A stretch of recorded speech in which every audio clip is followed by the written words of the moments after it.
Добрый день. У кого-то доброе утро. Вот наш город, так как и выглядит днем.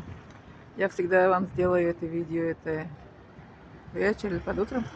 Такой красивый город я называю или назвала, и раньше до сих пор называю, что спокойный, тихий, сказочный город. Здесь душа всегда чувствует себя спокойно. Вот, для настроения красивый город у нас очень.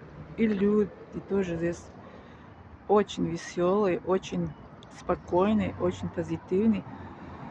Поэтому здесь, как сказать, жить для души проще, чем в другом крае, как это мир, как говорят. Для души вот это снимаю это. Кому как. Мне вот это душе сейчас спокойно. Люди, вижу, что они как это ходят по делам. Ведь тоже кто-то из вас по делам ходит, кто-то спит. Кто спит, добрый, это кто идет по делам. Желаю вам всех благ. До следующего это видео.